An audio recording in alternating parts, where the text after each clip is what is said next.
The German soldier of World War II, the Wehrmacht, presented an image of professional, almost unnerving discipline.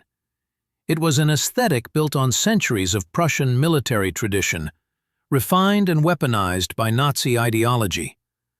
Every piece of their uniform, every bit of gear, and yes, even every strand of hair, was a calculated element designed to project power and superiority. Today, we explore two defining features of the German soldier's appearance. The German Army haircut, often misinterpreted today, and the distinctive uniforms, insignia, and gear that gave them their unique and, to their opponents, intimidating silhouette. Will separate the wartime reality from the parade ground myth. The common notion of a Nazi haircut is often simplified today, but in the Wehrmacht, the rules were straightforward: neatness and practicality. The primary regulations stated that hair had to be kept short, off the collar, and above the ears. Crucially, the extreme buzz cuts favored by modern armies were generally not common. The typical style was a regulation cut or taper cut. The hair was progressively shorter from the crown down to the neck, often utilizing a sharp taper or even a white wall, buzzed very close to the skin around the ears and nape. The top, however, was usually left long enough to be combed. The undercut, or undershave, which is so often associated with the German military, was a popular civilian style of the 1930s that naturally carried over. This created a stark contrast. A longer top layer brushed to the side or slicked back, sharply overhanging the closely cut sides.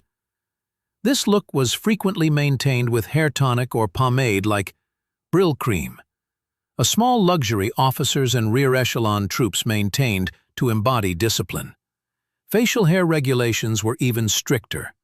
Beards were forbidden for the vast majority of troops, only permitted for medical reasons or specific units like the hardy mountain troops, Gebirgsjäger, who operated in extreme cold. Mustaches were permitted, but regulation dictated they could not extend past the corners of the mouth. A clean-shaven face was considered essential to military hygiene and discipline. That was the standard, but the reality of combat was far different. On the Eastern Front, in the depths of Russia, or during prolonged fighting in Normandy, maintaining a pristine appearance was impossible. Photos from the front lines often show soldiers with 5 o'clock shadows and hair growing long under their helmets. The very act of shaving required precious water, and haircuts only occurred when a unit was rotated off the line for rest, recuperation, and crucially, a return to sanitary standards. The initial obsession with the perfect soldier look gave way to the grim realities of survival. The need for short hair, dating back to World War I, was largely about preventing lice and infestation, a constant enemy on the battlefield. The Kulturbeutel, the soldier's personal hygiene kit, contains soap, razor blades, and often rudimentary scissors or hand clippers for peer haircuts. The color that defined the German soldier was Feldgrau, field gray. This blue-green-gray hue was first adopted well before World War II, specifically because early 20th century German studies found it blended effectively into Central European landscapes. The initial uniform, the M36 field tunic, was iconic. A tailored jacket with 4 pleated patch pockets, a fitted waist, and a bottle green collar. This tailoring was expensive and impractical for mass production, but it was key to the early Blitzkrieg image of speed and efficiency. As the war progressed, the economic reality of total warfare dictated drastic simplifications. This is best seen in the evolution of the field tunic. The M40 and M41 dropped the bottle green collar in favor of a simpler, all Feldgrau color. The M42 and M43 models eliminated all pocket pleats and began using cheaper substitute materials like viscose and rayon. The internal gear suspension system was simplified or removed entirely. The late-war M44 was the final transformation. A short, 5-button tunic, it saved maximum material and time, closely resembling later Allied jackets. This was the final, desperate look of an army running out of everything. Beyond the infantry, 2 specialty uniforms were instantly recognizable. First, the black Panzer wrap. Worn by tank crews, its color hid oil stains, and its unique double-breasted wrap design eliminated buttons that could snag inside a cramped tank turret. It was intimidating, and paired with the famous Death's Head, Totenkopf, collar tabs, it projected an aura of elite ruthlessness. Second, the Germans were pioneers in camouflage. Their reversible, patterned smocks and helmet covers, featuring patterns like splitter tarn or splinter camo, gave them an advantage in the field, contrasting sharply with the plain colors worn by most Allied infantry until late in the war.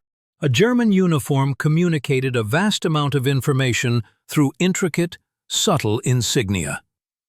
Above the right breast pocket, every soldier wore the national emblem, Wehrmacht Adler, the eagle clutching the swastika.